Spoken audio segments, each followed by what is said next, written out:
to drop down to the losers bracket. This game is taking place on Finn's Revenge, and it's between Tagada and Turin Turambar.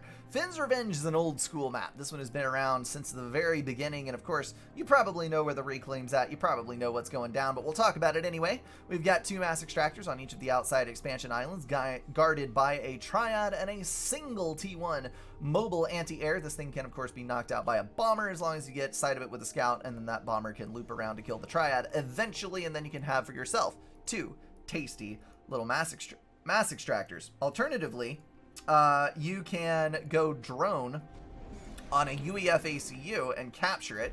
Turambar is there, which will allow you to guard the entire area with a essentially free triad, except for the power that it takes to capture the thing. So a little bit of unconventional but interesting tactics there, I suppose. Your build order is extremely important on this map because everybody has, you know, your 8 mass extractors that are fairly guaranteed to you, and then the 1 on the outside edge and the 2 in the expansions. So everybody's working with the same tools. Everybody has the same amount of reclaim. You've only got 2 choke points. It's very, very, it's not a static map, but it's a statically defined meta. And oftentimes, play on this map comes down to who can execute their early build order more consistently or more precisely tuned. Turin is going to be dropping 7 power generators, which is an odd amount to drop with no air factory in the mix. That is very interesting. I've not seen that particular build order before. Tagada doing the much more traditional 4 power generators, manual reclaim to make up for the 5th, 2nd land, rolling into 3rd land off of another power generator, and going hydro into the air factory later on. Turin using that early boost from this somewhat ridiculous build to get out some early aggression. But those mech marines are not going to make a whole lot of progress because the secondary tanks that Tagada is putting out are going to be able to defend those edges extremely effectively. So Turin is going to be denied, and all in all, it comes out to a moot point. So Turin is going to be dropping additional land factories here, and oddly enough is not getting a whole lot of reclaim. I am extremely confused by Turin's build order. I have no earthly idea what this is all about. Turin is at 200 power income, minus 34, floating nicely between the bars. Tagada is at a substantially lower amount in his power bar, but you will notice that he has the same amount of power due to having finished the hydro, has better adjacency for his incoming air factory, and all in all is balancing out his income significantly better than Turin is. So my confusion, it is amplified. But we are going to see additional land factories and air factories coming about, and eventually I hope that this hydro generator will come online, because that is a critical resource that you really cannot afford to not build. Looks like Tagada is going to get his mass extractor here and go for the manual reclaim a little bit later than his opponent did, but all the same, nonetheless. Ooh, that is actually an interesting placement. So to prevent run-bys across this front edge, Turin is actually going to build a point defense right here. Now, this seems an odd place to build a point defense because it doesn't completely cover the gap over here, but oftentimes playing Finns means that you have to exchange troop placement across the back end of the pond on one side or the other. And this basically denies pathfinding to his opponent without losing a substantial amount of either tanks, in the case of killing it, or time, in the case of dedicating T1 artillery to it to kill it in a more reasonable fashion. So it's a very interesting ploy, and already paying off as a single tank is destroyed there, and we have another on the left side that is going to be wiped out by a couple of strategic tank shots. Turin moving up to the front, claiming that mass extractor at slightly higher rates than his opponent is, and now the only difference between them is this mass extractor right here, which has not been claimed yet by Turin, and the hydro, which has not yet been claimed by Turin once again. These guys are running neck and neck. 2 less mass. Let's take a look at the reclaim real quick. 766 on Turin and 920 on Tagada. I am sorry, I had that backwards. It is 920 on... No, I was right. Tagada. My goodness, sometimes this thing lags so much in actually exchanging the data that you want to have. We have a T1 bomber moving in, and something to remember when you are dealing with as small a quantity of T1 as we are here. A single T1 bomber can literally decide the game. Because if you have a clean T1 bomb on a large quantity of tanks that softens them up, and you're on limited resources and you have exactly 22 tanks versus 22 tanks, that T1 bomber softening up 5 of those can decide a land engagement, which decides an expansion, which decides the game in turn. So you've really got to watch out for small things that contribute to a tipping point on this map. Now, Turin may be looking like he's just wandering out randomly into the abyss of the ocean and not knowing exactly where he's headed, but typically what happens on this is that the ACU will get into the back end of the map and start really screwing over the production of his opponent. You'll see the hydro go down, you'll see some build power go down, you'll see all kinds of nasty things happening. In the meantime, Tagada is going to move his ACU down to the south side, and in turn engage the land forces in order to tip the battle in his favor to the south. And which one of these will be more effective, we won't know for the next few minutes, but in all likelihood it's going to work out to roughly a tie. We've got 5 land factories in play for Turin, and Tagada is rolling on 6 land factories. So a bit more land production. Not anything that's of critical import, but do remember that when you have an extra land factory, even if you're not able to run it on the economy that you have, but Tagada is most definitely able to. Why in the hell? Minus 30 because he's going for an energy storage. Interesting. When you start getting reclaim, which this ACU is definitely going to be getting reclaim, right there it is, that extra build power is going to allow him to feed his war machine significantly more quickly. And this is an interesting ploy. Notice that the reclaim actually damages the hydro more quickly than the ACU dealing damage does. That's kind of an interesting, well, it depends on how much HP the building has versus how much build power it takes to complete the building. The T2 ACU almost always reclaims things faster than it kills things, but the T1 ACU, it really depends on the building as to what it takes to kill it. You figure 100 DPS, this is going to take 35 seconds to destroy with the gun, whereas it's only 30 seconds to reclaim it. So, just a little metric to go by there. ACU and all the tanks are now moving in towards the base. Do bear in mind that this ACU is not gun upgraded, so a good little bit of point defense built in the base would go a long ways, considering that there's only about 2 artillery in this entire fighting force, and it looks like the engineers are moving to the edge to build one of those point defenses, but I would be slapping it down as quickly as possible right where I could. Turin's going to move his ACU back around into the base. I would love to see an overcharge in here, killing off multiple engineers and multiple power generators in the same blow. And now, oh dear, Tagada, I think, may end up heavily outnumbered on his side of the map. Whoa, but the ACU is definitely going to have to withdraw. Turin holding steady. He's got the plasma cannon down now. So in the next little bit, I would definitely be getting an additional land factory down strictly to push for the reclaim on this. Tagada building a land factory right behind him in order to press the advantage.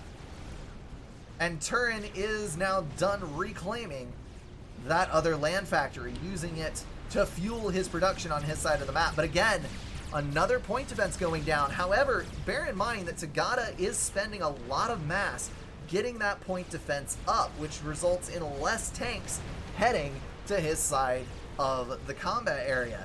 Turin is going to have to retreat though now. He doesn't want to get caught out by a huge quantity of tanks, and he is going to take a mass extractor on the way with him. Now, he may be able to wade back in here, and he is, and cut off the flow of tanks to the other side of the map, but this is all extremely risky business. Turin does have air control secured, though, with a pretty hefty quantity of interceptors to spare. And now we're seeing straight bomber production from that air factory, swooping in to help eliminate these tanks with the napalm that UEF is so good at throwing down. Of course, if the units are mobile, it's a bit more difficult for that napalm to actually deal the damage. Versus stationary targets, it works out better, but when things stand still in the napalm, it sure as hell will destroy them. Turin says, looking good, looking good. I just can't agree, man. I really cannot agree. So we've got T1 mobile anti-air being produced out of the forward land factory. A T1 air defense being built by the engineer here, though he does see the opportunity to move in. Turin, I think, gave up too much ground with this ACU. He is going to be able to cut off completely the flow of units to the front edge, but I think it is far too late for him as more of his build power is taken offline. Calling out, I guess I didn't build enough artillery. I don't know that that was entirely the case, but we'll see. How many kills on the commander? It has a vet. 30 kills on that. Did I press that? I did. And 14 on Turambar's ACU. Tagada just now pushing straight artillery in order to wipe out this base as quickly as possible. Throwing out the GG there, and Turin is taking the veil. Very interestingly played out. Tagada winning through sure and steady pressure. Finns, as I said before, often it only takes the smallest of nudges and the bestest of build orders to get you into the winning position. I really expected Tagada's ACU to do more on the other side. I'm not sure whether it was lack of intel and planning or whether I'm simply not sure. But for sure, if he had had his ACU in combat down here, he would have ended up in a significantly better place. As it was, Tagada was able to snatch up the reclaim, grind him into a paste, and move on through the loser's bracket. Unfortunately, Turin is not from the tournament. Good game all the way around. We are going to move on to the next one. We have arrived at the semifinals. It is Tamamo versus Adjective, otherwise known as Petric versus Adjective. And they're both running Seraphim, and the map is Tag Craftius Maximus. This is one of the more difficult maps to play. In the ladder, you gotta go land spam, but at the same time, Navy oft decides the game, and air is something that you cannot forget about. So I guess it's like a lot of maps in that regard, but it does have some very unique plays that go down, so we'll follow both of these guys through as they either decide it with T1 spam or potentially just beat each other to death with Ilshavabats. Looks like Petric is going for a land factory, 4 mass extractors, and then assisting the hydro build with the ACU. On the other side, Ajax is doing much the same thing. And again, as I've said a million times before, if you see 22 and 2300 rated players doing the exact same thing for their build order, then it's probably a safe assumption that you should be doing that same type of thing with your build order. So it looks like we've got Hydro with ACU assisting. The manual reclaim is going to pick up the difference between the power stall and the having your Hydro completed, because as we all know, factory 4maxes and Hydro is all you can build off the storage that you start with. This engineer is going to manually reclaim, then pick up a couple of mass extractors and move out into the waters of the wild blue yonder. We've got second air factory coming online, and a hell of a lot of power generators, which probably means that as we move forward, there is going to be a vast expansion of land factories down through that edge that those power generators will feed. Ajax is going for second air as well, although he is going for far less power generators than his opponent is, with far better adjacency. That is both going to let him potentially upgrade a T2 mass extractor on the cheap and also produce a whole bunch of units on the cheap. So hopefully he will be able to overcome the sheer force of production from the other side, as opposed to his much more scalpel-like approach. Looks like Petric is about halfway done on the air factory, as Ajax is completing his. So we do know that that was a mite bit better of a build order there. His first air units will be moving across along with his first combat land to protect the engineers that are expanding out into those little groups of mechs scattered across the map.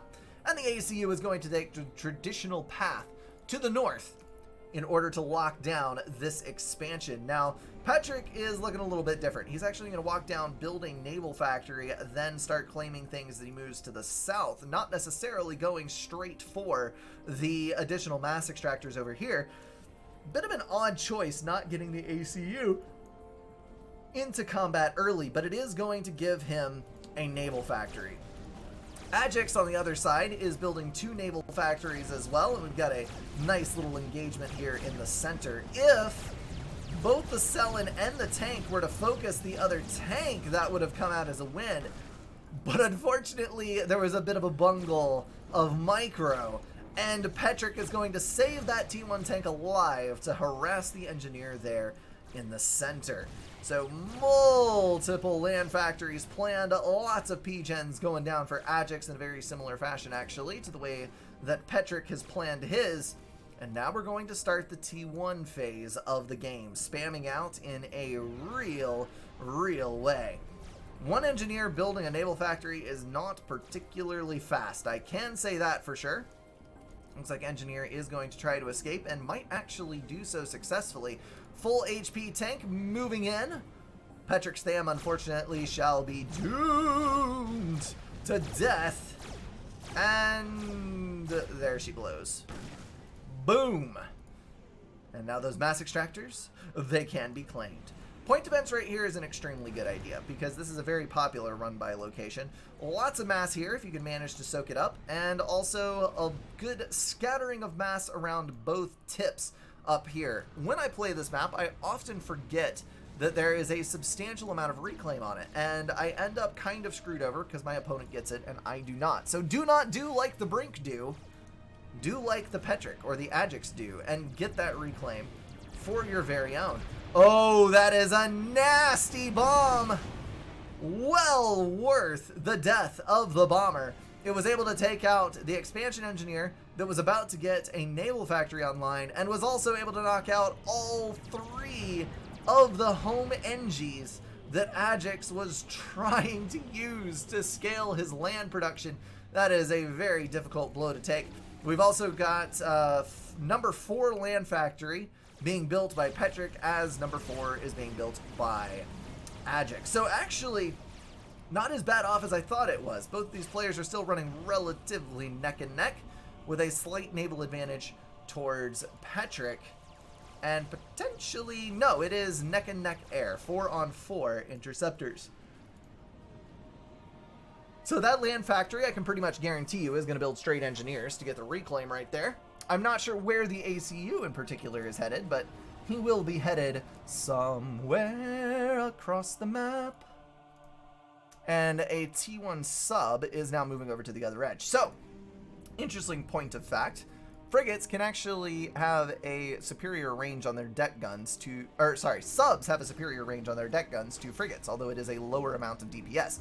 So, if you bring the subs around, they're able to wreak havoc on the local mechs population, but also, they're able to surface and then shoot at all of the stuff up here, which makes them exceptionally awesome raiding tools on Tag Craftius Maximus.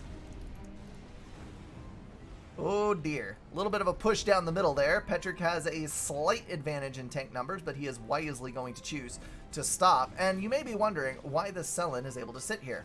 Well, my friends, that is because it has a cloaking generator. And so, we have a little spot of free radar right in the middle of the opponent's base, which is giving very good intel as to what exactly is headed in this direction. And I love it! Oh my goodness, that tank almost bumped it. If you can bump these, they decloak when they move. So, yeah, that is kind of a close call that happened right there, but lucky for him, it did not actually bump it. Excuse me, voice is starting to break here.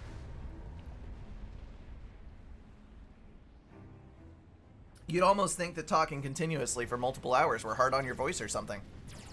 Alright, Ajax has completed his own expansion factory here, though he has not started to get any reclaim down, and it looks like the ACU is going to move up and take out this point defense and move into the base here.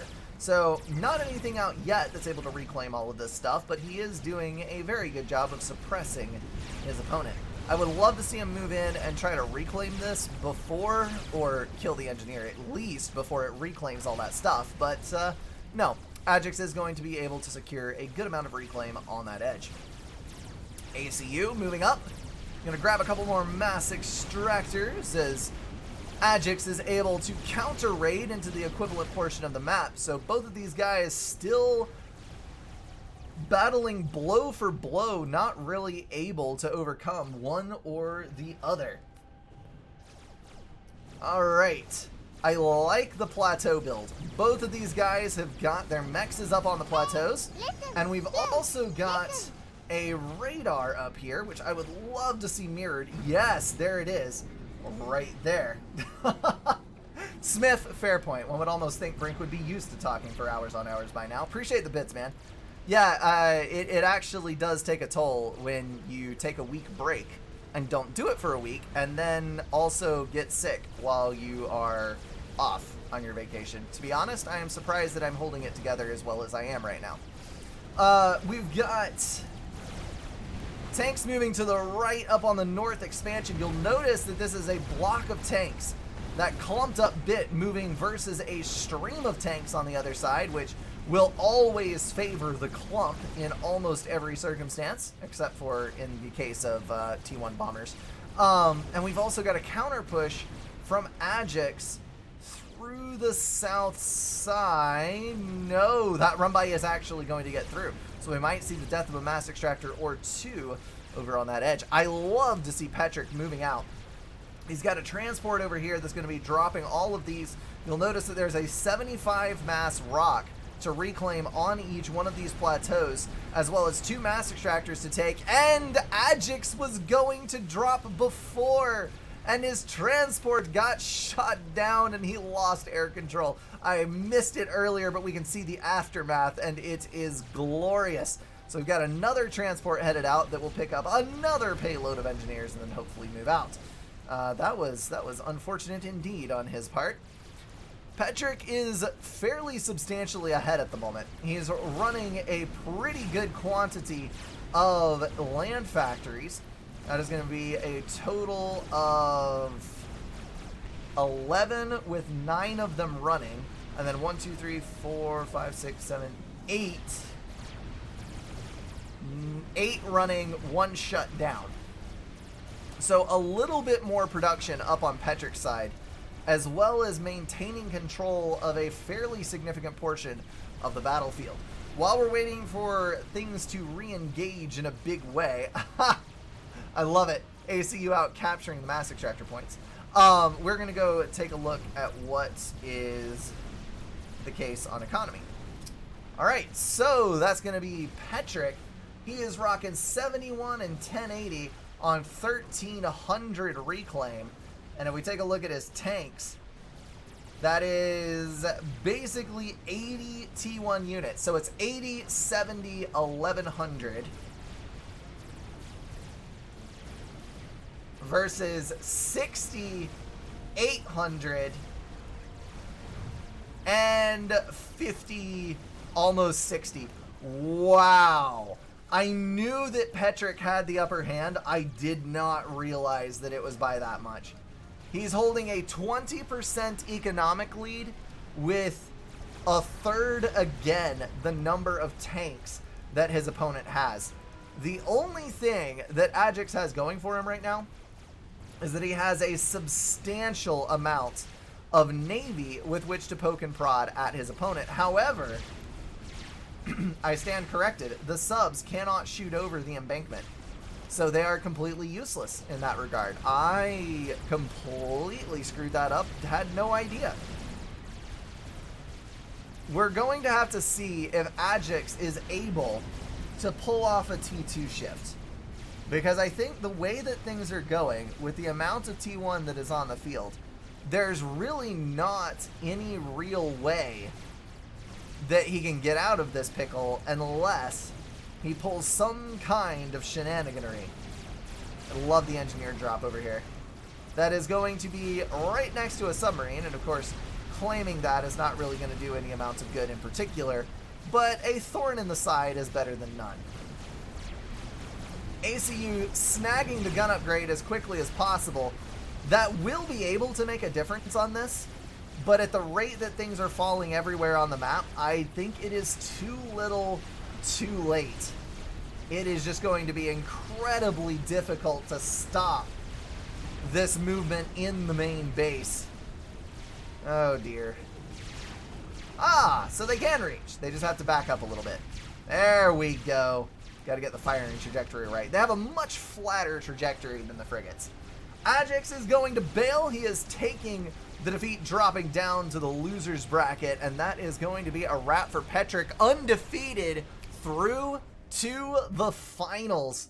Definitely a powerhouse in Forged Alliance. That is absolutely insane. Petric outplayed Ajax by every single metric. I think that the key to this game are these two T2 mass extractors right here. You'll notice that despite the fact that Petric has a T2 air HQ, despite the fact that he has multiple naval factories, all of the stuff up here, he's got all of this potential income. He has not a single T2 mass extractor. He put every bit of the mass that he could get into more T1. Run your opponent over through sheer force of numbers, and by God, it worked. As far as land factories go, we've got 3, 6, 9, 12, 13, 14, 15, 16. 16 land factories and 3 naval factories versus 1, 2, 3 paused naval factories and 1, 2, 3, 4, 5, 6, 7, 8, 9.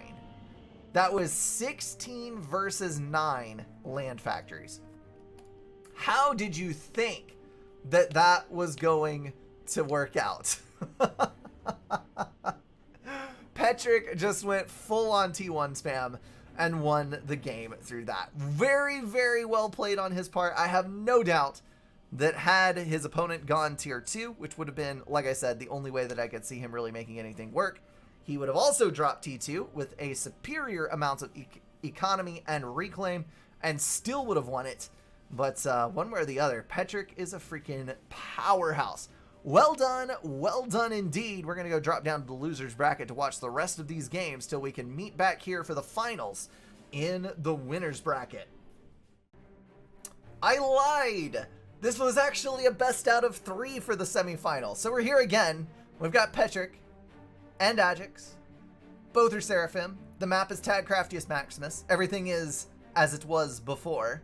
And basically we get to watch these guys beat the crap out of each other once again under the same set of circumstances. And if the winner is the same after this, Petric walks away with the win and moves on to the final. And if Ajax wins, we have yet another game after this where we will watch them decide the best out of 3. So Tamamo and Ajax both dropping their land factory as per usual. We've got mass extractors going down. We've got hydros being built, yada yada yada. You know the drill. So basically we'll just sit here and chit chat back and forth, just us, and see where these guys take us, because we saw the builds that they had last time, and it appears that they're doing exactly the same thing. You think Brink started the replay by accident? I mean, basically, because they're doing exactly the same thing. Okay, T. Yeah. You're welcome to jump in as well. Anybody who wishes to join. And welcome in, something. Yeah, well, we're just going to kind of kill a couple minutes here at the beginning, because as you can see, it's doing literally the same thing. You got your air factory, you got your land factory, you got your power spam, you got your manual reclaim leading into 2 more extra mass extractors. Ajax is going for ever so slightly different orientation on his mass extractor and PGen build adjacent to his 2 factories, but he's still building 2 factories. They're still adjacent to the same things. Like, it's all the same. It is all the freaking same. Even the expansion patterns are identical, where you've got this engineer that's building out all of the stuff in the Navy. You've got this engineer that's going down through the southern edge. You've got the ACU, which is probably going to move down here, build a naval factory, and then move towards the south again.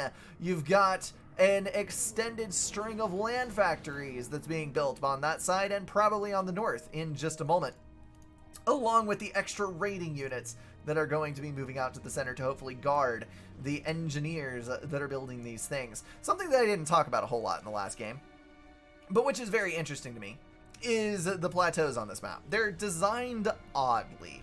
So basically, the mexes are in your opponent's territory, but the entrance is in your territory.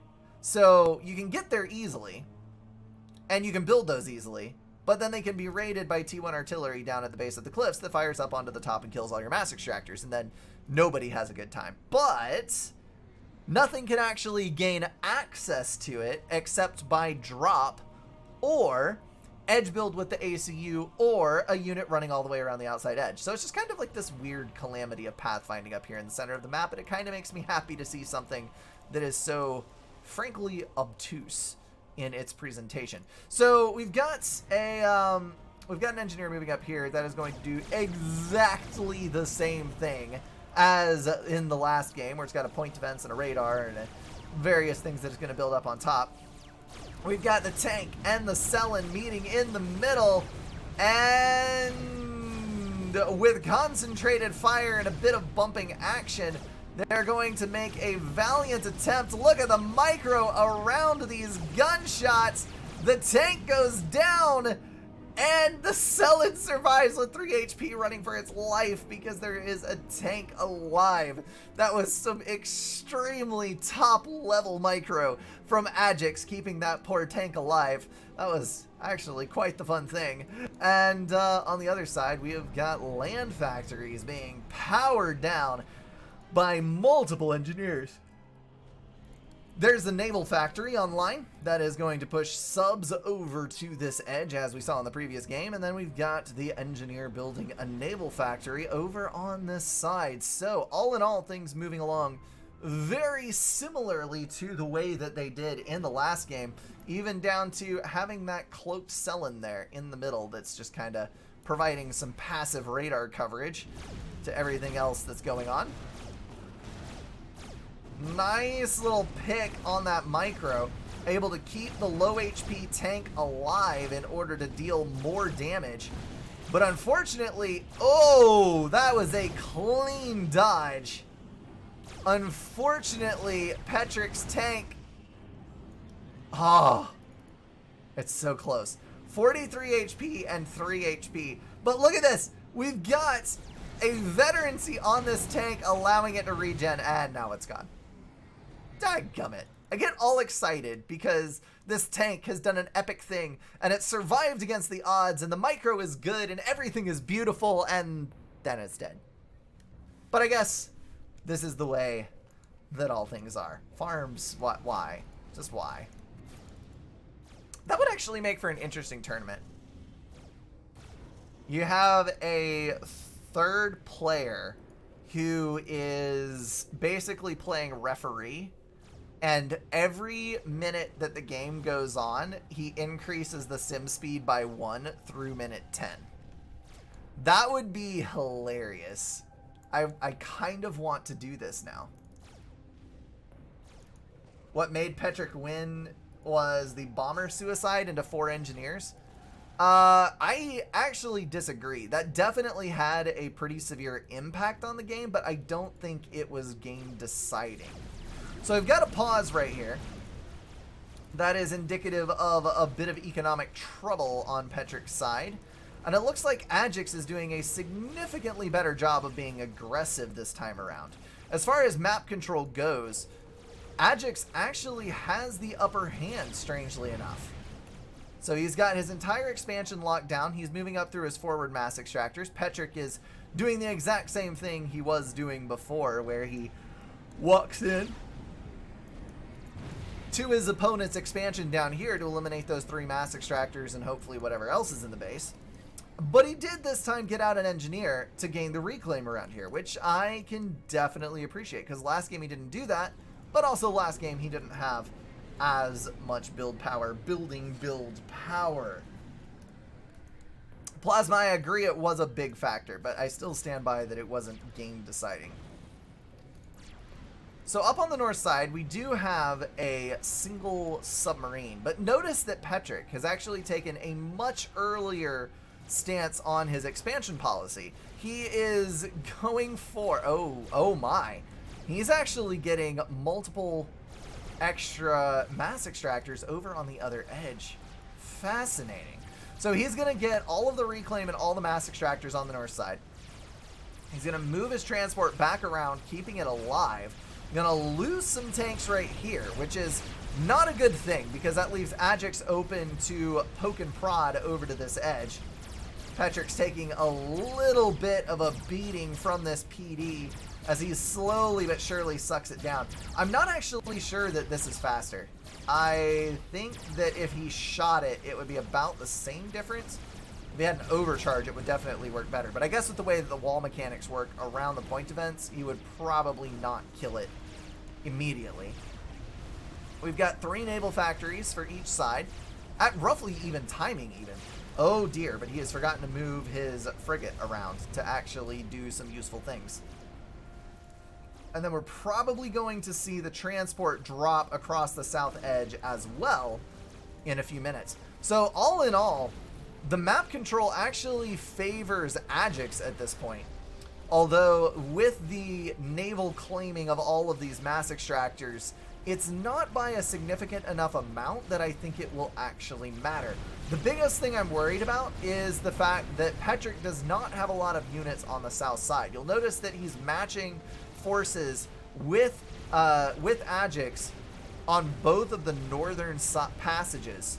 But on this south side, things do not look particularly great for him. Though he did manage to deny all of the reclaim on this side. So that is good for him. He's had to move this frigate all the way around. Was not able to actually get anything done there. That is fantastic. And now he's having to fall back in front of the ACU. So it looks like Adjective has made a pretty extreme adjustment to his build. He's going T2 at 8 minutes and 30 seconds, which is reasonably early. He's gone for the same-ish amount of land factories, but instead of T2, he's going for the HQ. He's trying to overbuild T1, which he correctly evaluated as his critical weakness in the beginning portion of the last game. And now he's setting himself up to actually move forward in a real way in this game. His raids are being successful. He's got enough units to deny everywhere. He has gained ground on a lot of these northern passages. I really like the way that this is shaping up for him. So T2 is being assisted.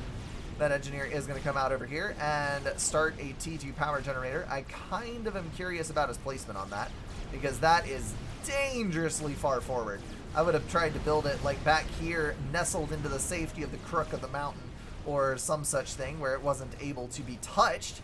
Petric is going to move in with interceptors, and while he does have more air than his opponent does, neither really has enough air to pose a threat to the others. So for the time being, we're just going to see all of this stuff being dropped and Petric taking full control of every single island on this map. That T2 flak out of the HQ just brought the air game back from a total loss. Adjective had completely failed at air control, but that mobile flak coming out eliminated all of Petric's air. That was fantastic. However, he did move it into a zone of questionable military strategy. so he is going to have to pull it back. On the north side, we've got T1 facing off, able to kill both of these mass extractors and claim all of this area for Adjective, who is once again in the middle of his gun upgrade. It remains to be seen whether or not Adjective can keep his base safe from this ACU, though, because I think that if scouting were here, then Petric might actually go for a bit more of an aggressive push on this. But as things are, he's going to move up and take these T2 engineers. Very nice on his part. That's, well, never mind. He just moved them up randomly and then is going to lose them. I am so very confused right now. Why is he making the choices that he's making? That's going to be all the T1 moving in against the ACU. It's going to force him into the water and also strip away enough HP that ACU will not be able to fight effectively for a while. So that is going to be a pretty significant difficulty for Petric to overcome, being substantially lower than half HP.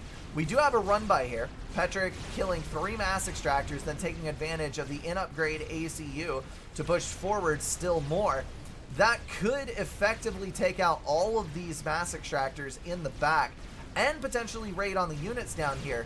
But Petric does have his own problems because he's in the critical HP level, 1800 HP. He's under fire from Ilshivas that are now being pumped out of the factory under assistance, and he is not really in a great position to protect his southern expansion either.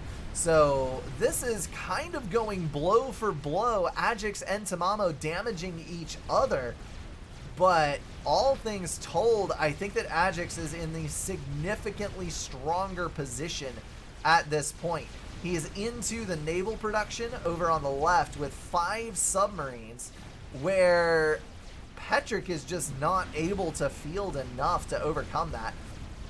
Both players are wiping out their expansions in the north and the south, and the total unit count on the field is favoring Adjective. Now, I know you're saying, but Brink, there's slightly more blue on the field. However, you've got multiple Ilshivas on the field in both sectors of the map for Adjective, whereas there is only 2 Ilshivas total for Petric. So what remains to be seen is whether or not the reclaim falls into Adjective's hands or Petric's hands by the majority, because he who reclaims more shall have more combat units. I believe that's the way that the sacred text goes. This is all going to be forfeit, and I know I heard a bomb. That's what it is. Adjectives with 5 T1 bombers helping him out versus that Ilshiva, of course, the gun commander, able to deal a lot of damage, finishing it off with an overcharge. That is the end for Petric's T2 force. So now that those overcharges are in and the gun upgrade is gotten, Petric is going to have to skirt that ACU by a wide margin to keep his tier 2 units alive, which puts him in a bit of a predicament. We've also got T2 point defense going down, which will do a fantastic job of denying. Oh dear.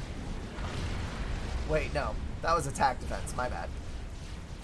Would have done a good job of denying if it had been as I said, but that was a devastating bombing run.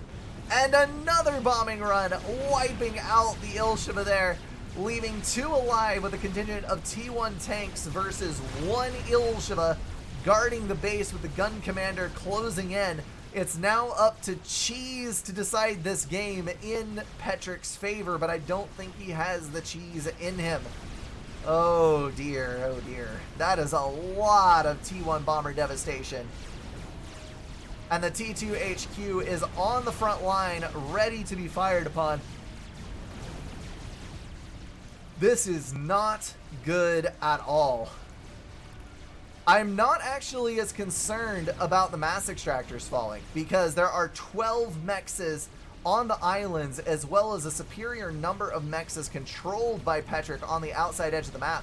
It's the build power that is going to be incredibly difficult to come back from the loss of.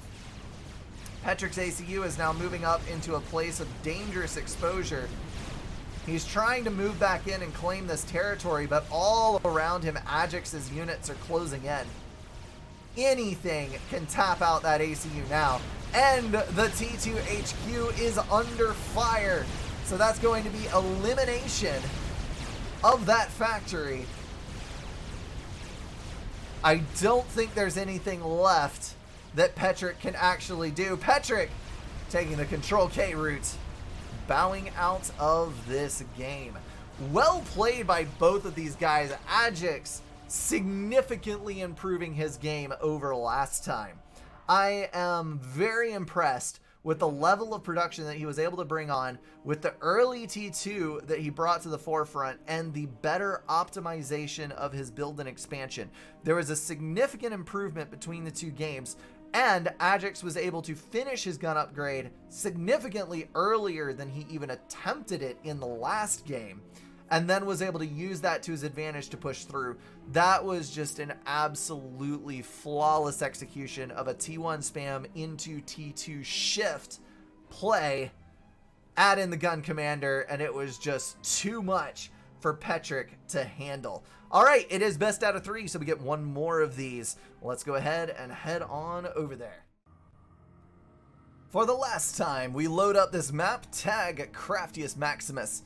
Tamamo versus Adjective, same positions, same factions, same players, although it's now a 22 to 2300 gap, so Petric actually lost 100 points on the last match, so now there's only a 100 point spread between the two players. We've talked about everything we can for the map, we've talked about everything we can for the build orders, so now we just kind of wait it out and see whether or not they will actually do the same things that they did before, and it would appear that they are doing it. We've got Land Factory rolling into 4 mass extractors into Hydro, Land Factory into 4 mass extractors into Hydro. Peak Intelligence Player is the name on that one. After that last game, I don't know. But yeah, we'll see whether he can live up to it. Okay, in before draw after saying the last time we load up this map. Oh, good gracious alive. If they actually pull a draw on this, please no. Please no. Alright, so to get down into the nitty-gritty of this, we do have a bit of a different build here, because while there is still a land factory and an air factory, there are 2 land factories after that air with a bit different configuration on the power.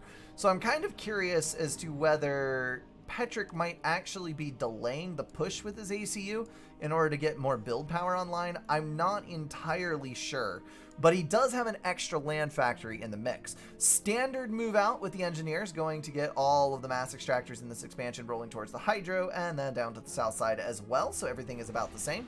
And it looks like Adjective is doing a very, very similar thing, though he is going for 2 naval factories up there as well. So we've got 2 land factories, 1 air factory, typical early air on his part. I'm kind of curious, would it be possible on this map to go first transport out of that factory, go for a couple of tanks to guard it, and use the transport to drop 2 engineers here, and then 1, 2, 3 there for a total of 5, and use that transport to seize very, very early your expansion and the islands up on the top.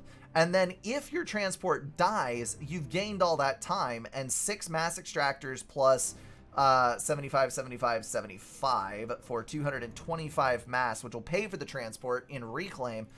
Or if it doesn't get shot down, then you can use it to expand to the southern 3 as well. My only difficulty in that would be that you would be lacking in early combat potential, which on a map this small might potentially be catastrophic. But I don't know. I would love to see an early build on that and see if it's possible to get away with it, as opposed to walking the ACU up for the slow method. Because if you did that, this is pure theory crafting. I have no idea if this would actually work out this way.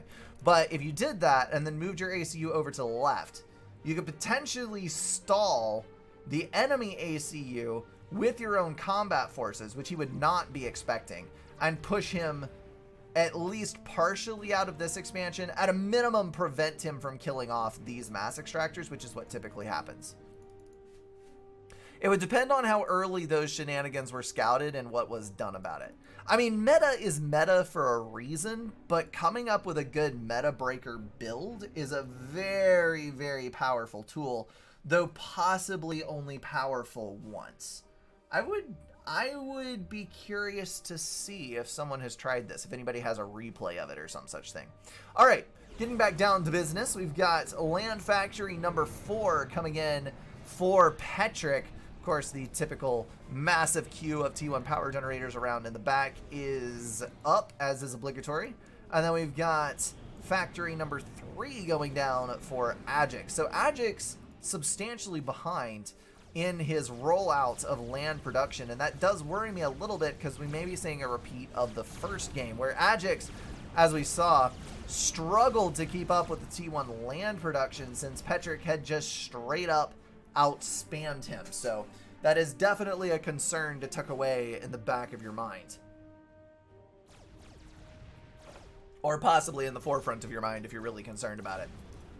All right, flawless run by. Petric is going to be able to push multiple T1 tanks up to the top here. That is going to give him an opportunity to deny this expansion, kill the engineer, and potentially kill the other tank that is headed up this way. Very smooth little play there. He's got to pull out all the stops and try for these little bits and pieces of strategy scattered about the map that ends up overcoming your opponent bit by precious little bits. Those little, I guess a lot of people would refer to it as playing try-hard, you know. But being a try-hard is an important part of this balanced breakfast and leads to wins if you're actually wanting to get them. So there's 2 hydros up here. I actually didn't realize that before. It's odd that there's 2, but at the same time, I don't know. I guess it does make the expansion more critical. If you're able to get both of those hydros, that's pretty much a free gun upgrade, which is pretty freaking cool, not gonna lie. 2 naval factories are online on the northern edge, so that is a fantastic thing indeed. And it does look like Adjective is getting out to the islands early. That went to Petric in the last 2 games, but this time Adjective is actually getting up on it. He is gonna get that mass income, that reclaim, all good stuff. And then Frigate is going to come out over here. I'm curious as to why this was a Frigate first. Of course, the Frigate will be able to kill off engineers on the surface of the water a little bit easier, since the engineers do hover and you have to surface the submarines in order to get them. But it's not able to raid out the mass extractors, which is a very, very odd thing. However, it is a moot point because that engineer is going to go down, and we're now going to get some very effective raiding indeed on the back end of the base. Submarine moving around to the north. Adjective is a bit more interested in the mass extractors. And then on the southern edge, Peak Intelligence player moving in through the gap. I still don't know what to think of that name. Petric is going to do his traditional thingamajigger there and take out this entire expansion, claim the mass extractors, and get what reclaim he can. So things moving on very similarly to the last couple of games that we've had. Although I must say that Petric has been a touch more aggressive this time around. You'll notice that his placement on the map is further forward than in his previous 2 attempts, and he has executed his swift judgment upon the expansions at a much earlier point in the game than he did last time. So it's nice to see that even though this is playing out, I would say, largely the same over the course of 3 games, there's adjustments being made. There's little things that are done by both players for a different outcome, where they're adjusting both to each other and to the map after having played multiple times in order to eke out every last bit of efficiency that they possibly can. Adjective is taking a pretty substantial amount of damage here, trying to get to that point defense, but he will be able to vacuum it up, hopefully without losing anything too critical behind him, although he is already a couple of mass extractors down. this frigate in the back showing why Navy is important and why T1 subs really struggle to get rid of frigates, because frigates just take so long to kill. You've got 2 denied, 3 killed, almost got the Hydra. Really should have dived on that in order to get the Hydra down, because that would have been a huge deal. And then he's also being very successful in the rest of his raiding. Ajax looks like he's faltering a little bit. I wouldn't say that he's out of it, not by a long shot, but he doesn't have the fire under his butt that he did in the last game, so this is going to be a bit more difficult for him to get through. We've also got a T1 mobile artillery out to raid. That is kind of a cool touch for Seraphim. And the frigate has completely circumvented the submarine and is now free to attack, if only it were to do so. Adject's having to fall back in the face of all these forces. He does not have the HP on his ACU to survive this onslaught, so he needs to get the hell out. It's a shame he didn't have an overcharge there, because he could have taken about 5 tanks at once in an overcharge, but alas, it was not meant to be. We have got a lot of land factories down for Petric. It looks like he has resorted back to the straight T1 spam out of a total of 4, 8, 12, 13 land factories, 16, 17, 18, 19, 20 total planned versus a paltry dozen on Ajax's side. But Ajax has once again rolled out the tier 2. So we'll have to see which one of these will win, as we have dedicated full T1 spam versus a T2 HQ with about half the number of factories. This is, though, going to be scouted. Air is rolling in to see what's going on. Ajax doing much the same thing that he did in the previous 2 games, going for that gun upgrade, this time closer to the 9-minute mark. So a little bit slower than he was in the last game, but he is going to snag it nonetheless. And we've got a T2 engineer out of the factory over on this side. So for what I've gathered here, Petric seems to be a bit more flexible as a player, where he's able to make more adjustments to what he's doing and to try different things. Whereas Ajax seems a little bit more like the person who does the same thing over and over from game to game, at least within certain margins. Because he's gone gun in the same spot at the same point in the game 3 times back to back. So to me, that would say, if I were to come up against Ajax on the ladder, which I won't because I am far below him in rank, I would want a few artillery to be ready, because he's going to have not quite enough units to protect himself, and he's going to be stuck in a gun upgrade at around 10 minutes, and you could just move up and force him out of it. I don't know. Maybe that's making too many assumptions, but it seems like he does have a bit of a stagnant style compared to some other people. Petric, for the first time out of 3 games, is actually going for the gun upgrade this time around. And he is assisting with 1 engineer, though it is a bit slow. So he is most likely stalling on energy, or having to fluctuate with the pause button. We've got Ilshivas moving up, so that is going to harass on the forward edge of that expansion. I would love to see an energy storage being built, because Petric is definitely going to need one of those in order to overcharge these Ilshivas that are moving up on the front. We've got 2 Ilshis and a single T2 engineer, which is going to start on a T2 power generator. That is the gun upgrade complete, though it hasn't been put into play yet. So we'll have to wait and see where exactly he goes with that. Gun upgrade 98, 99, and finished for Petric. We should be able to move in now and eliminate that Ilshiva that's causing so many problems for his T1 forces on the northern edge. Alright, so it looks like Petric is moving down to the south a little bit. He's going to start moving in towards the base. There are 4 Ilshivas in total, excuse me, in total on the field. Though it looks like a lot of them are moving up to the north. So if Petric is able to land 2 to 3 strategic overcharges, he should be able to push forward into the base. And you'll notice that both of these players are at almost exactly the same point on the map. both with the gun upgrade, both with equivalent-ish backing amounts of forces. The difference is Petric has full HP on his ACU. So he is going to be able to slam into this base like a hurricane and tear up everything on the front line, namely T2 Engineer and a T2 Power Generator, which is going to cause some pretty extreme drawbacks for Adjective's fragile young T2 economy.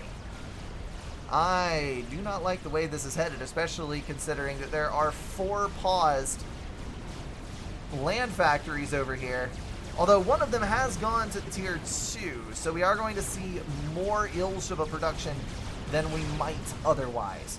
Mobile flak is out. That is going to make a pretty big difference in the air fight that is ongoing up here.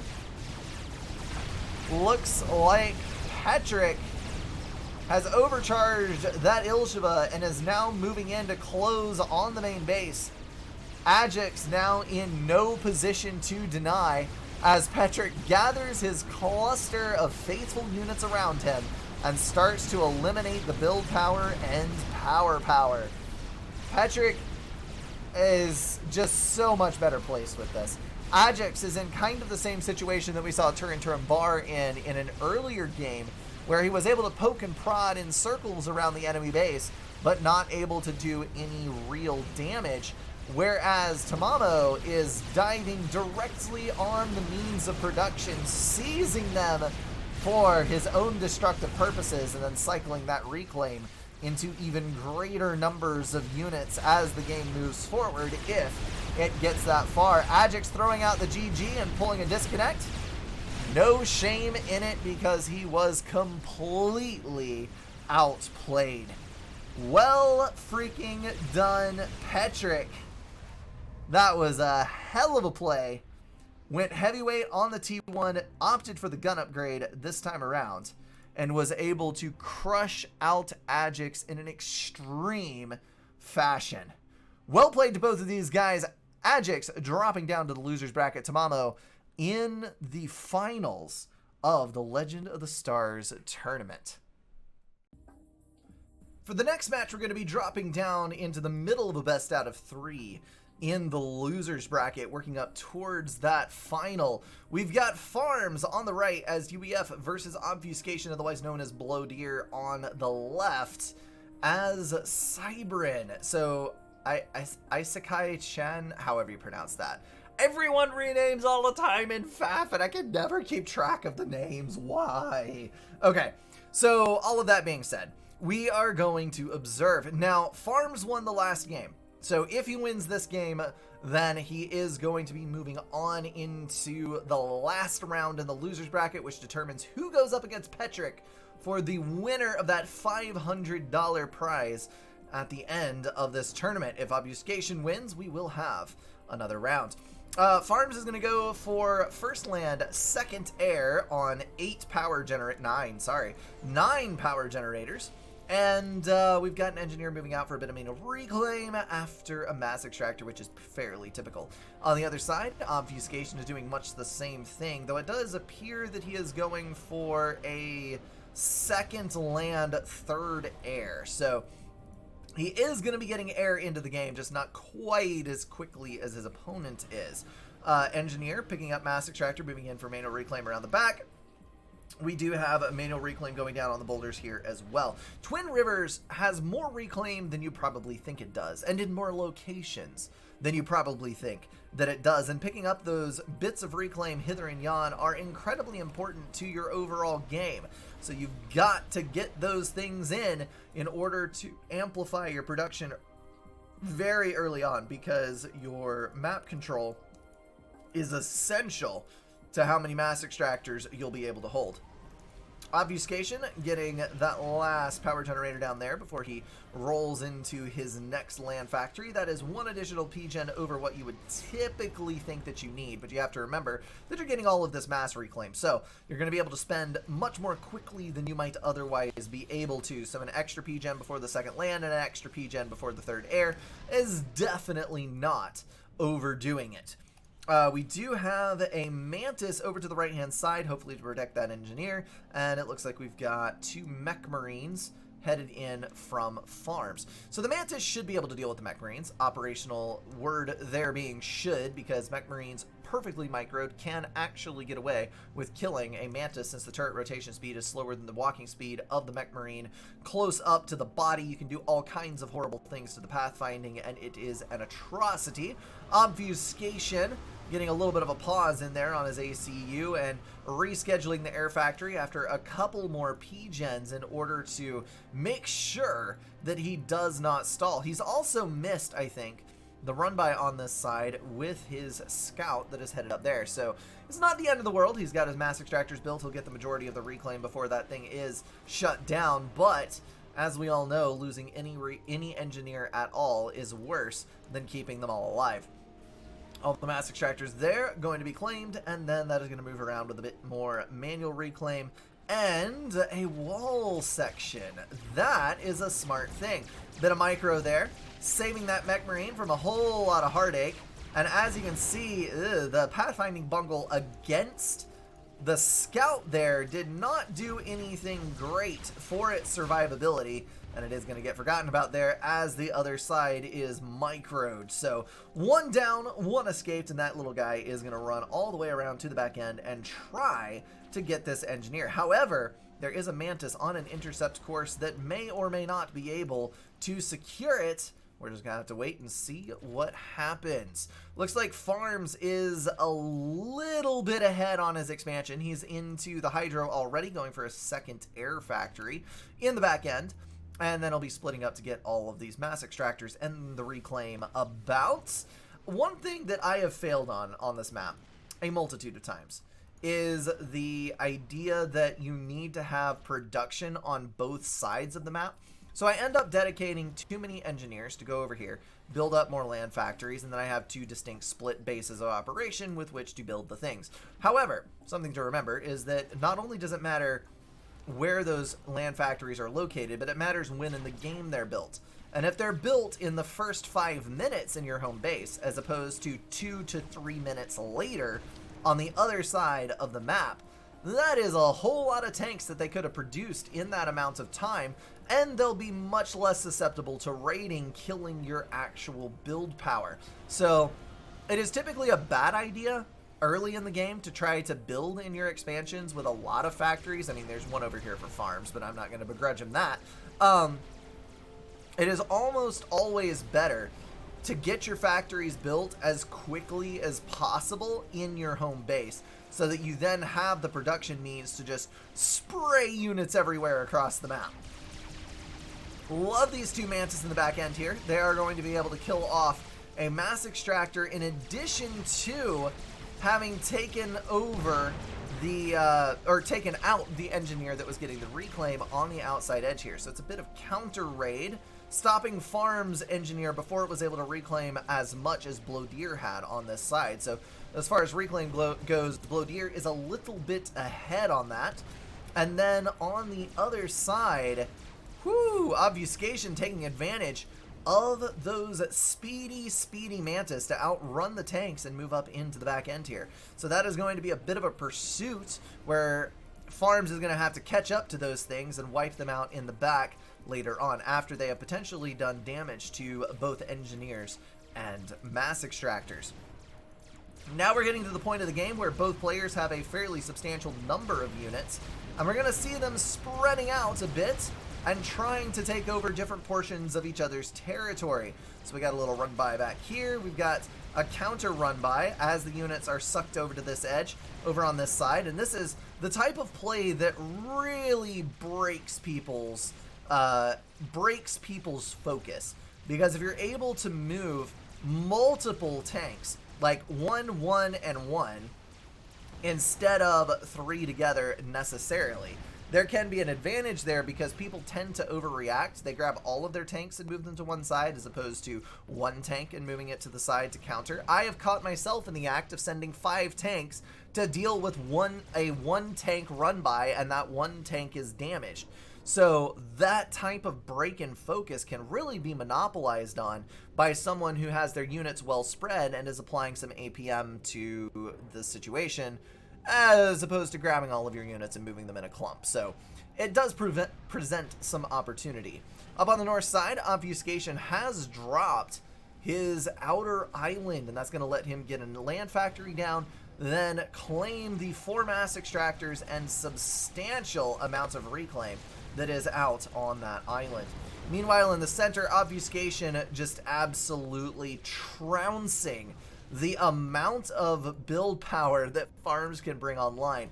This is an absurd number of Mantis. We've got 5, 6, 7, 8, 9, 10 land factories versus 5, 6, 7, 8, and 2 air, with 1 additional factory over on the other side. So there is a 1 factory advantage towards Blowdeer, plus this factory was built significantly later in the game. There's no intervening point events. This is going to be a complete wipe at the T1 phase unless farms can get something out to deal with this travesty. Now, Blowdeer is taking the opportunity to upgrade. He's not forgetting about this. He's already got a T2 Mex, and he's got 1 about a quarter of the way that he's going to assist very lightly. On the other side, Farms does have a T2 and 2 more a quarter of the way, but he also has a Tier 2 HQ. That is going to drop an Engineer first, which I do think is a pretty good priority to have. Oh, dearie, dearie me. That is a doomed transport. Farms has the air to save it if he were but to move it. And there it goes. Farms is much too busy out on the front line microing his ACU in order to see what is going on. And Blowdeer dropping even more up to the north side. No, that is actually going over here. Okay, that's a combat drop. 6 Mantis into the back end of the base in order to raid all of that out. Very proactive. I love it.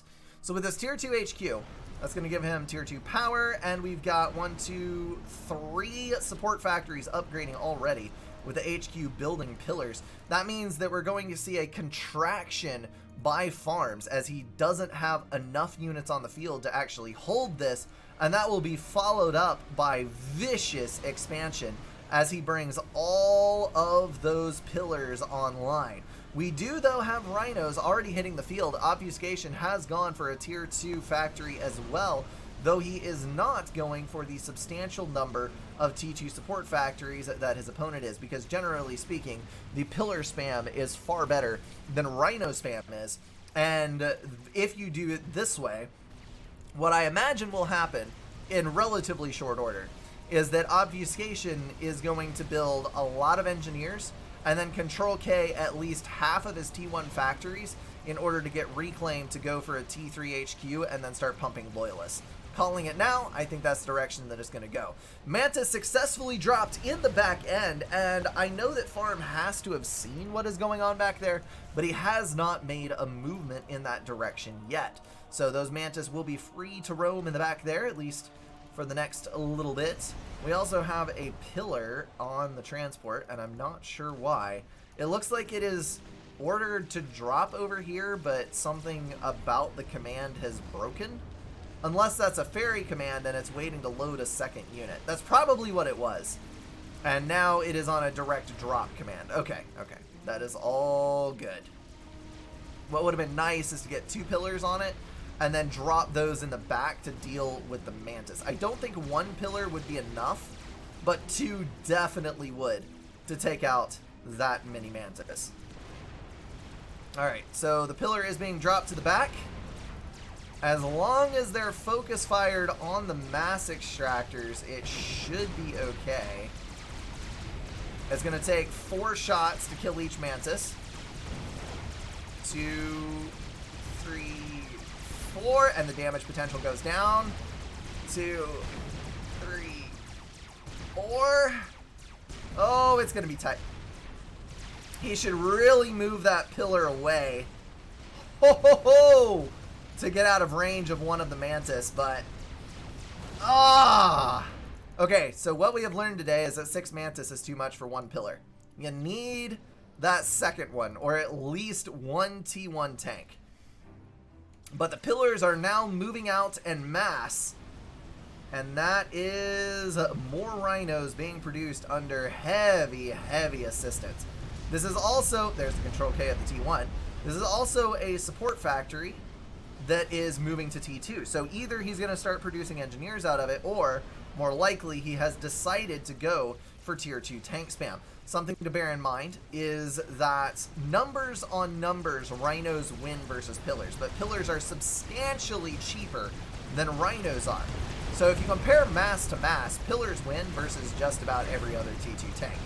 But if you look and you have 5 and he has 5, then don't you dare go in, because those rhinos are going to utterly obliterate your face off, because they're a heavier weight unit in all. We've got 4 rhinos moving up towards the front line, 5th and 6th and 7th in the back end, and basically what remains to be seen is whether or not farms can stabilize before those units are knocking on his base's door. We've got 4 engineers down here. That's going to be factory factory radar and 2 turrets. So hopefully he'll be able to control that side. Farms running pretty far behind, if we're being honest, on what is actually going on here. And the UEF ACU is going for T2 as opposed to the gun upgrade. Now, the tier 2, if he's able to get a substantial amount of point defense down, will be helpful. Because he'll be able to basically lock this entire side down. The problem is going to be surviving the onslaught of the T2, where I really hope that he has overcharge, because he is going to need it versus these rhinos. On the north side, you saw the complete devastation of the T1 on that battlefield as the pillars stacked up. Pillars are just obnoxiously powerful versus tier 1. And that is going to provide a lovely reclaim field for farms to bite into, which will hopefully allow him to start gaining at least some advantage on some portion of this map.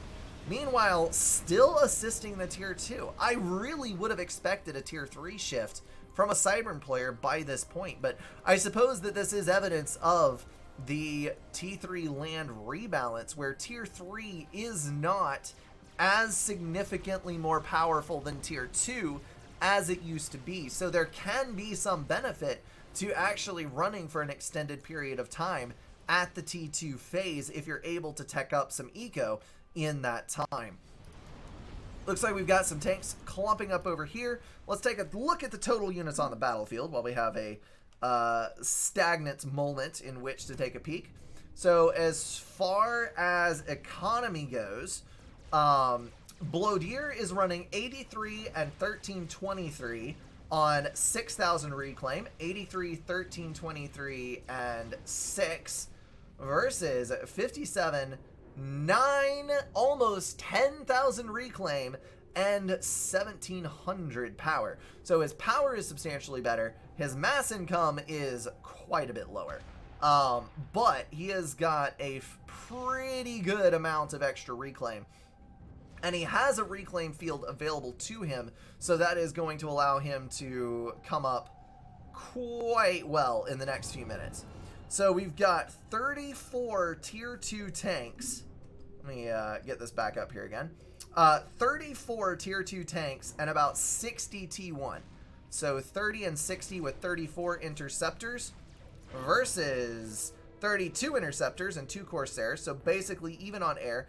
Even on numbers of tier 2, although do remember that rhinos are more powerful, numbers on numbers, than pillars are, and he has got 10 more tier 1 units. So Blodier is actually ahead on economy, on unit count, and is not enough behind on reclaim that I think it will decide this game.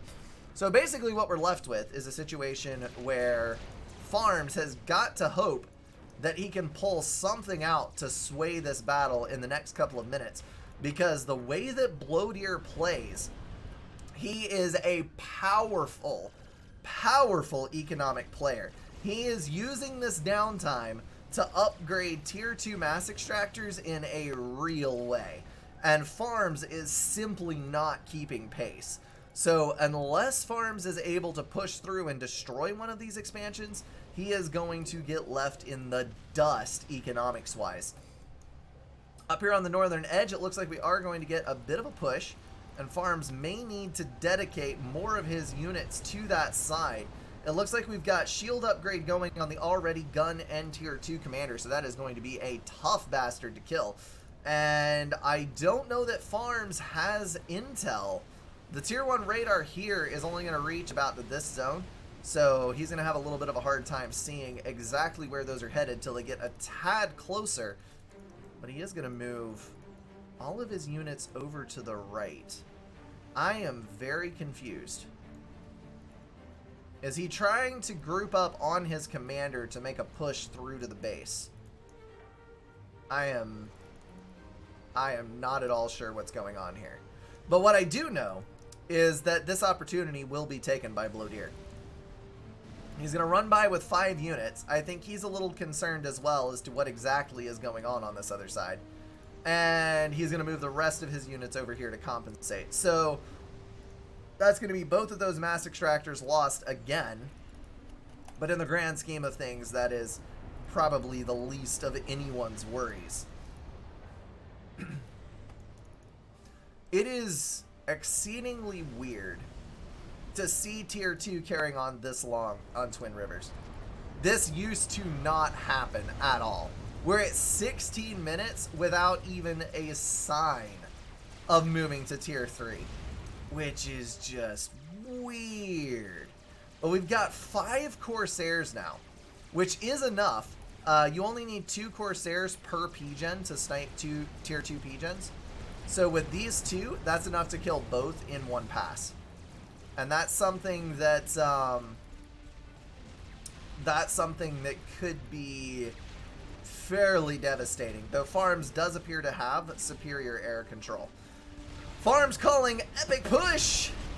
I don't know that announcing your move ahead of time is the best way to actually make an epic push, but, you know, sometimes these things, they do happen.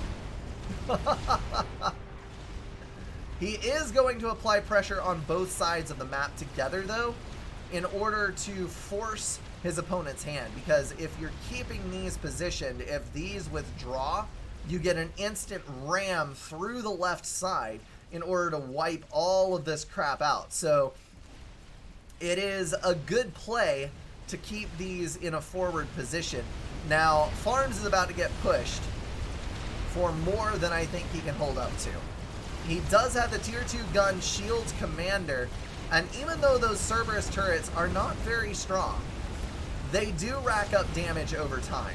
And 3 of them together, what is that, 300, almost 400 DPS? That is not a great thing to have plinking away at your force. Blodeer has pulled his air together, numbering slightly more than what Farms has got, but on the north side of the map, we may actually have some progress being made. So that force came out a little ahead. Interesting. But here we have the March of the Corsairs. The air successfully deflected to the other side. Nothing happening with the tier 2 power generators, but those Corsairs were just going to come in and do a little poke and prod at the base here. And almost, that was 2 tier 2 mass extractors wiped out, and almost a third, as the Corsairs continue to stack in number.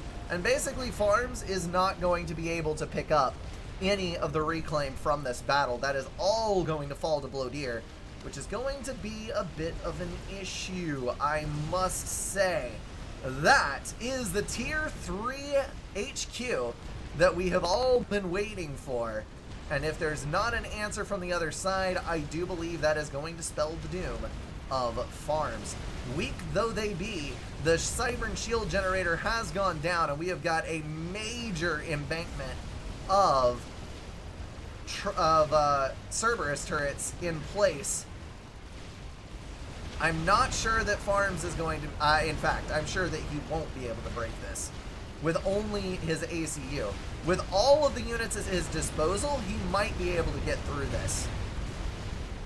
But that is going to leave him open to retaliation in some other areas.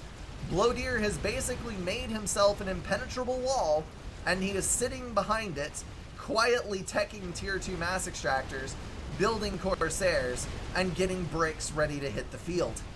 This is exactly how Blodeer usually plays. Once you've stagnated, Blodeer has won.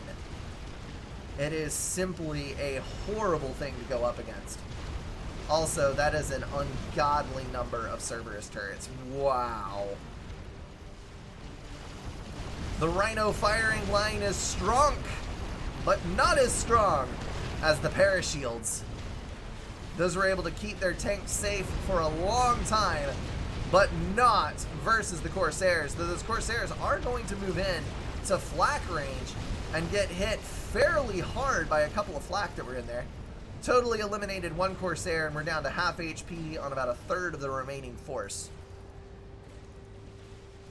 It looks like Farms may be going all in on the north side, understanding that there's not too much left on the south, and he may be able to just hold this with his commander.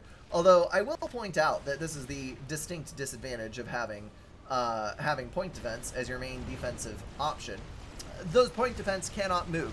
They can't get up and walk over to the other side, which is exactly what Farms is doing. He has decided to devote all of his weight onto the north, and Blodier is simply not going to be able to move his entire force to the other edge. Now, the Corsairs are definitely making things difficult. I really hope that Com has got sufficient intel to see how little is between him and this base, because if he's able to get in a few good overcharges, he should be able to move with this. Oh dear gracious alive, there are trebuchets being built. He's not even going bricks. He's going straight up for the dirtiest of the dirty tactics. He's going to move those trebuchets in, and those devastating AoE shells are going to just slowly but surely leech the life force out of that opposing group of units. Trebuchets are devastating in the truest sense of the word. They may not be the highest DPS of any of their artillery, but I think they have something like 7 or 8 AoE. It's basically like watching strat bombs hit your units over and over again. The problem being, if you don't have enough mainline units, you may not be in the position to protect them from a push. Now, Farms is being very dedicated indeed with this, and he has got a lot of combat potential at his fingertips, though he is power stalling. As you saw, a couple of those shields were failing. There goes the shields, and here comes the artillery. Boom! And there is why it is so effective, leeching the HP away. It may not do much damage to any one particular unit, but by the time you multiply it by 10, that is a hell of a lot of damage that you can potentially do. Taking a look at how this battlefield is laying out, if Farms can keep his energy up, he'll be good to go. He needs to push. He needs to make this matter while he has the chance. He's been able to hold on the other side and force these back, but he is going to break again. This entire right flank is exposed if he would only take advantage. Excuse me. The T3 artillery is multiplying. There's now 4 trebuchets available, and that is not going to go well for him, because those can slowly but surely creep up towards the front, wreaking all kinds of havoc. Blodier, content in the damage that he has done, he's just going to move back over to his home base and calmly build another Cerberus turret. We've got bricks now producing out of 2 different tier 3 factories, one of them heavily assisted. And I've had people ask before, why on earth do people not use air staging facilities? Because they can repair your aircraft and they can refuel your aircraft, and they're so nice. Well, if the game drags on long enough at the T1 air phase, people do actually build them, and they are quite useful, as we'll see here. Almost all of these are out of fuel, and a lot of them are damaged. So this is going to rejuvenate Blodier's air force, whereas Farms has got about a third of his interceptors that are about to run out of fuel, but he does not have said air staging facilities. So basically, in about a minute of flight time, a third of Farm's interceptors are going to be useless. And Blodeers are going to be nice and fresh. It's kind of a good thing, actually. Alright, Farms is moving back. He's retreating, leaving all of this reclaim on Blodeer's doorstep once again. Although Farms has taken the opportunity with that push to really tech up. He's at 93k score versus 89. We'll take a look at the economies of these two players and see how they're doing so that we have an accurate representation. Blodeer is at 129, 2300 with 15k reclaim. So that's 130, 2315, 135, 3k, and 22. So Farms has really been able to bootstrap himself. And he does have tier 3 land. So he's got that tier 3 power generator coming up. He's got Percivals that are going to start rolling to the front. And he has managed to actually stave off Blodeer's attack and also out-tech him, which is something that I have not seen many people pull versus Blodeer. Obviously, that extra reclaim had a huge factor.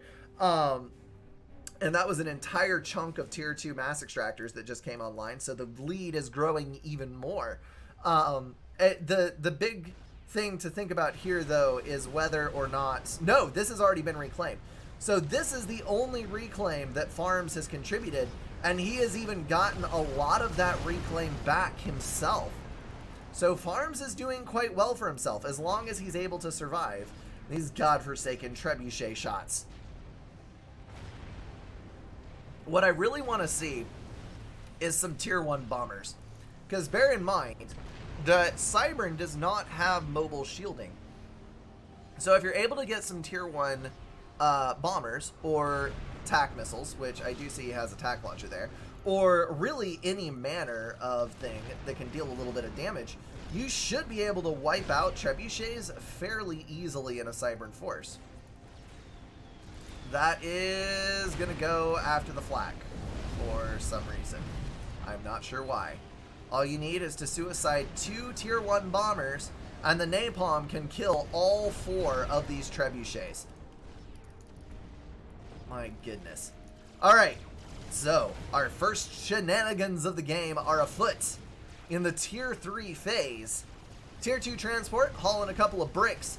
Those are going to move around to the north side and try to get landed on the bank at the top. We've got tier 2 air moving into tier 3 for Farms. Very cool, but there's Corsairs in on the tier 3 power generator. Are they going to get the second pass?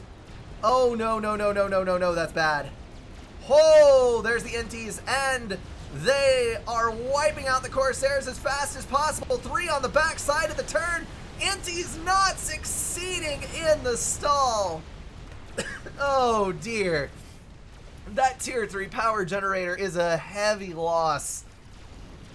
And Obfuscation now fleeing out with his tier 1 air. The bricks ended up dropping short, taking out 2 tier 2 almost capped mass extractors, and now moving into the back side of the base. As these units recoil to deal with the problem, we've now got more rhinos moving in on this side with bricks coming in. Oh dear. Those T3 artillery actually damaging friendly rhinos as much as they're damaging some of the other things on this map. Those 2 bricks are going to go down, but not at the cost of a great number of things, because in devoting all of these units to deny that, this has now been exposed. Though I now do see that there are 4 Percivals on the front line. So while a couple of mass extractors may go down, and while a few things may die, those Percivals should be able to put a swift stop to the push on this edge. There's actually 5 now, which will be able to kill off. It's going to take 2 shots per rhino with a fair bit of overkill and damage. But with the help of the pillars to clean up, that should be a very effective fighting force. Farms has got 3 vet on his ACU. with 42 kills, which means he has been overcharging tier 2 units consistently. TMD down. Obfuscation is pretty dang safe, or at least as safe as he can be. And it looks like we've got no more... Nope, there is still a tier 2 transport alive out here. So he could potentially go for more brick drops in some location or another. Looks like he's trying to kill off all these wall sections while he's been given a chance to breathe. Percival's being dropped by T1 transports into the proper arenas. At this point in the game, I would definitely not have the ACU out on the front line, even with that shield and the gun upgrade and whatnot. Although he does have mobile shielding moving in. That is a tough call to make. When you have this much T3, ACUs just die so fast. So incredibly quickly. I would not be chancing this. But it looks like we do have the tier 3 P-Gen back up. We've got tier 3 air production online and another T3 P-Gen on the way. I would love to see T3 scouts are combing the battlefield so that Farms knows what he's going after. I would love to see a shield over this, a tier 3 shield, because it is a devastating hit to take when bombers come in on a target like that. And it would be so easily denied by a single shield. Just one. That's all it would take. We do have a couple of Percivals over on the other side. All the bricks are dead, so this is going to be successfully pushed back. And we do have Sparkies over on... Nope, those are regular tier 2 engineers. Never mind. We have tier 2 NGs over there building triads in order to try and prevent a run-by of that scale happening again. Blowdeer is now teching up the rest of his mass extractors. We're going to take another look at the economies in just a second here to see how much effect that raid had. Meantime, on the southern edge here, it looks like we're going to have a bit of a collision of the forces. Farms is at 155, 5K, 6K, let's call it 6K. 155, 6K with 33K reclaim. And then we've got 22K reclaim, 167, and 3,300. So Farms is substantially ahead in reclaim.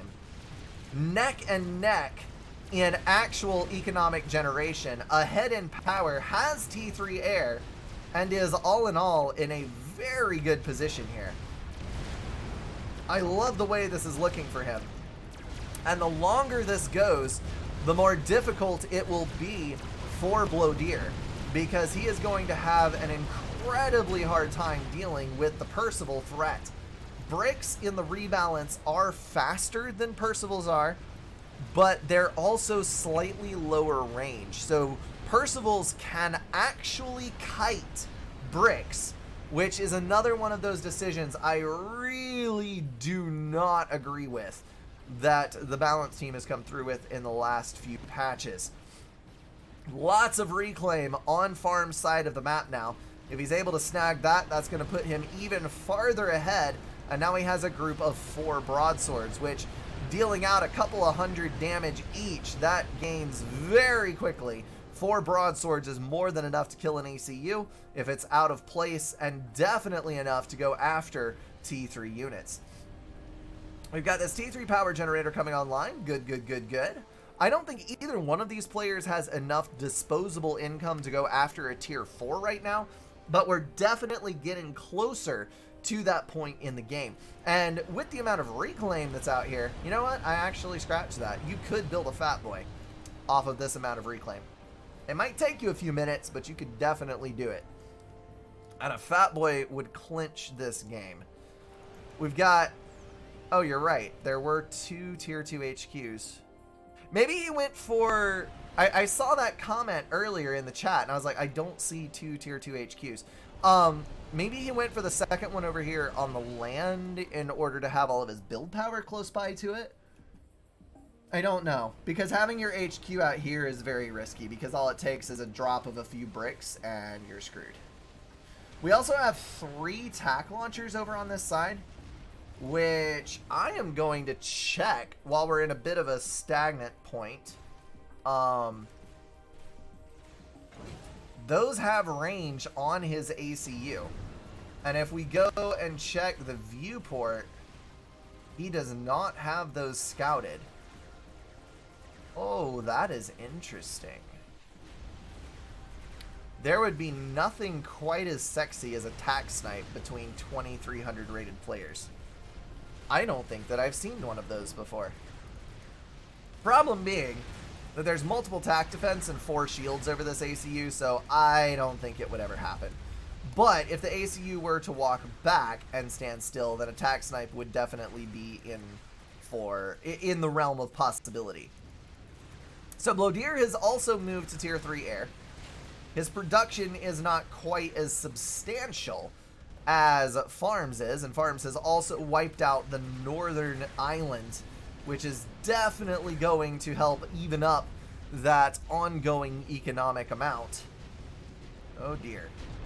That is a tier 3 transport full of Percivals, and that, my friends, is a bad thing to have on your radar. Probably going to move around the outside edge and move into the rear section here to wipe out all of the tier 2 mexes in the back.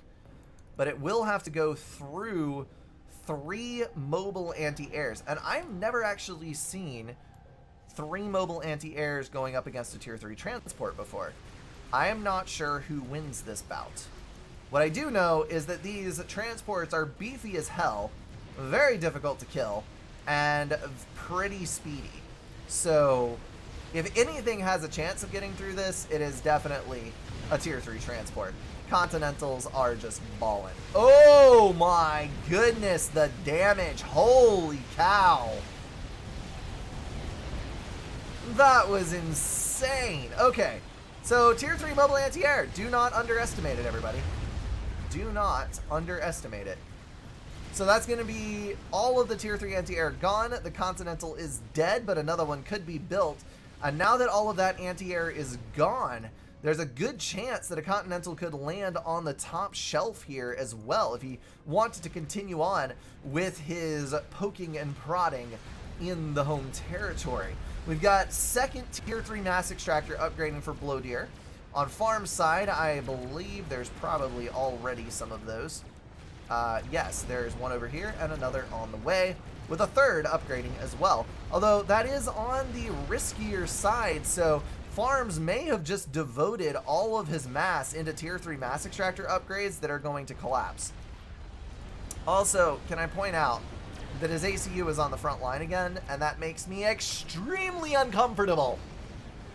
Why are you risking your ACU in such a way when you could just be safe in your base? You have so many Percivals to fight this fight for you. Why must you be a risk taker? I love the fat boy started over there. So we've got Whalers out from Blodier along with a handful of bricks. Percivals are going to be able to escape though and wipe out at least 2 more over here.